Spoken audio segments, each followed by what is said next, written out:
سبحان اللہ وبحمدہ سبحان اللہ العظیم سبحان اللہ وبحمدہ سبحان اللہ العظیم۔ بسم اللہ الرحمن الرحیم۔ الحمد للہ رب العالمین والصلاة والسلام علی اشرف المرسلین نبینا و سیدنا محمد وعلی آلہ و اصحابہ اجمعین۔ ناظرین السلام علیکم ورحمۃ اللہ وبرکاتہ۔ ہماری آج کی گفتگو کا موضوع ہے دعوت دین، اللہ کے دین کی طرف بلانا، اللہ کی طرف بلانا۔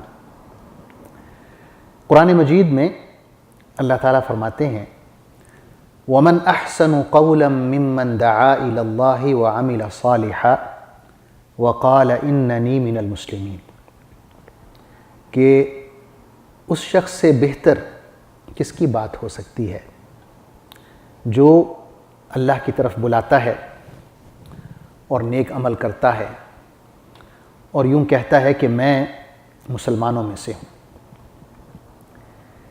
اسی طرح ایک اور مقام پہ اللہ تعالیٰ پوری مسلم امہ کی تعریف فرما رہے ہیں۔ ارشاد ہوتا ہے وَكَذَلِكَ جَعَلْنَاكُمْ أُمَّةً وَسَطًا لِتَكُونُوا شُهَدَاءَ عَلَى النَّاسِ وَيَكُونَ الرَّسُولُ عَلَيْكُمْ شَهِيدًا، کہ اس طرح ہم نے آپ کو ایک بہترین امت بنایا ہے تاکہ آپ لوگوں پر گواہ بنیں اور رسول صلی اللہ علیہ وسلم آپ پر گواہ بنے۔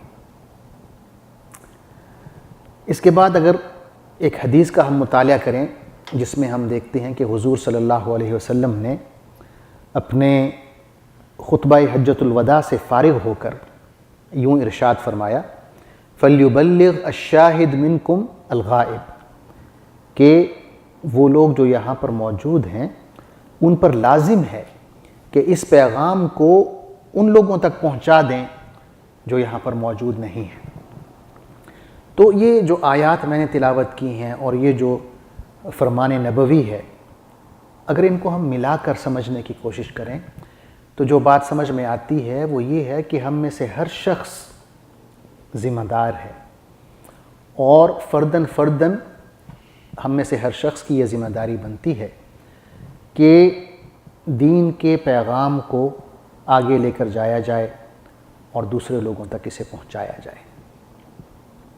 ایک حدیث میں آپ صلی اللہ علیہ وسلم فرماتے ہیں من رأى منکم منکرا فلیغیرہ بیدہ، تم میں سے جو شخص کسی بری بات کو، برے کام کو دیکھے، منکر کو دیکھے، تو اس پر لازم ہے کہ اس برائی کو اپنے ہاتھ سے روکے، یعنی طاقت سے روکے۔ علماء نے کہا ہے کہ یہ جو درجہ ہے یہ حکومت کا ہے، حکومت پر لازم آتا ہے کہ برائیوں کو بائی فورس، قانون کے ذریعے، طاقت کے ذریعے روکے۔ پھر آپ نے فرمایا فَإِن لَّمْ يَسْتَطِعْ فَبِلِسَانِهِ، اگر تم میں سے کوئی شخص برائی کو طاقت سے نہیں روک سکتا تو پھر اس پر لازم ہے کہ وہ زبان سے روکے، یعنی اس برائی کے خلاف بات کرے۔ پھر آپ نے فرمایا کہ اگر بات کرنا بھی اس کے لیے مشکل ہے، اس میں اگر اس جان کا خطرہ ہے، عزت کا خطرہ ہے، تو پھر کیا ہے اس پر لازم؟ آپ نے فرمایا کہ اس پر تب یہ لازم ہوگا کہ وہ جو برائی ہے اسے دل سے برا جانے۔ یہ نہ ہو کہ اگر بات کرنے کی جرت نہیں پیدا ہو رہی تو انہی کے ساتھ شامل ہو جائے، ایسا نہیں، بلکہ اس برائی کو برائی سمجھتے ہوئے اس سے الگ تھلگ ہو جائے اور اس برائی کو دل سے اس سے نفرت کرے، اس برائی کو برا سمجھے۔ اور آپ نے فرمایا کہ یہ ایمان کا کمزور ترین درجہ ہے۔ تو ناظرین، یہ جو اللہ کی طرف بلانا ہے، علماء نے لکھا ہے کہ اس کے دو طریقے ہو سکتے ہیں۔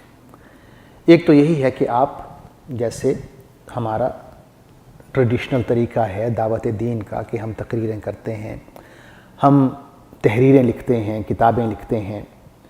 آج کل نیا زمانہ ہے، کمپیوٹر ہے، انٹرنیٹ ہے، تو ویب سائٹس بنائی جا رہی ہیں، اس میں الحمدللہ جو مستشرقین ہیں اورینٹلسٹس، ان کے اعتراضات کے، ان کے شکوک و شبہات کے جواب دیے جاتے ہیں، ان کے جو غلط پروپیگنڈا ہے اس کا جواب دیا جاتا ہے۔ تو یہ سارا جو ہے ایک دعوت کا طریقہ ہے۔ لیکن علماء نے لکھا ہے کہ اس سے ایک زیادہ اہم طریقہ ہے، اور وہ یہ ہے کہ جس دین کی ہم تبلیغ فرما رہے ہیں، پہلے اس دین پر خود بھی چلیں۔ ہمارا کردار، ہمارا رویہ، ہمارا برتاؤ، ہمارا سلوک، ہمارے معاملات، ہمارے اخلاق، سارے کے سارے اس بات پر دلیل ہوں کہ یہ ایک مسلمان ہے۔ اللہ تعالیٰ فرماتے ہیں وَأَنْتُمُ الْأَعْلَوْنَ إِن كُنْتُم مُؤْمِنِينَ، کہ دیکھو تم ہی بلند رہو گے اگر تم مومن ہو۔ یعنی جو شرط ہے جو اللہ نے باندھی ہے وہ ایمان کی شرط ہے۔ اگر آپ مومن ہیں تو اللہ تعالیٰ آپ کو بہت بلندی عطا فرمائے گا۔ اگر ایمان کی دولت سے آری ہیں، ایمان کی دولت دل میں نہیں ہے، تو پھر وہی حال ہوگا جو اس وقت مسلمانوں کا ہو رہا ہے، جو کہ ایک بہت بڑا لمحہ فکریہ ہے ہمارے لیے کہ ہمیں کیا ہو گیا ہے کہ اللہ نے ہمیں اتنے عظیم دین سے نوازا ہے، ہمیں مسلمان پیدا کیا ہے، حضرت محمد صلی اللہ علیہ وسلم کا امتی بنایا ہے، لیکن اس کے باوجود ہم اپنے کردار پہ توجہ نہیں دے رہے، ہم اپنے اخلاق پر توجہ نہیں دے رہے، اپنے معاملات پر توجہ نہیں دے رہے۔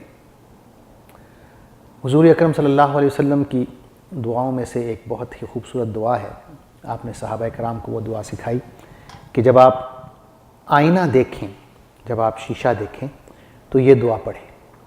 دعا کیا ہے؟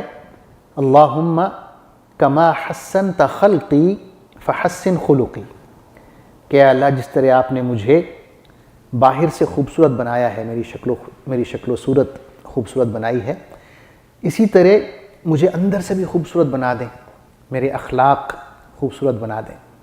تو یہ ایک بہت ہی پیاری دعا ہے، اور یہی وہ پوائنٹ ہے جو میں سمجھانا چاہ رہا ہوں کہ جو زبانی دعوت دین ہے یا جو تحریری دعوت دین ہے، تقریر کے ذریعے دعوت دین ہے، اس کی اہمیت میں کوئی شک نہیں ہے، لیکن ایک مسلمان کا اچھے کردار کا ہونا، ایک مسلمان کا سچا ہونا، امانت دار ہونا، بلند کردار ہونا، معاملے میں کھرا ہونا، اور لوگوں کو پتہ ہو کہ یہ ایک اچھا انسان ہے اس لیے کہ یہ مسلمان ہے، یہ زیادہ اہم ہے اس تبلیغ سے جو ہم زبان کے ذریعے یا تحریر کے ذریعے کرتے ہیں۔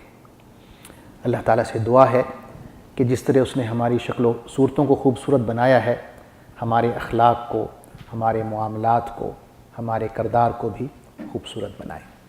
آمین۔ والسلام علیکم ورحمۃ اللہ وبرکاتہ۔ اللہم صلی علی سیدنا محمد وعلی آلہ وصحبہ وسلم۔ اللہم صلی علی سیدنا محمد وعلی آلہ وصحبہ وسلم۔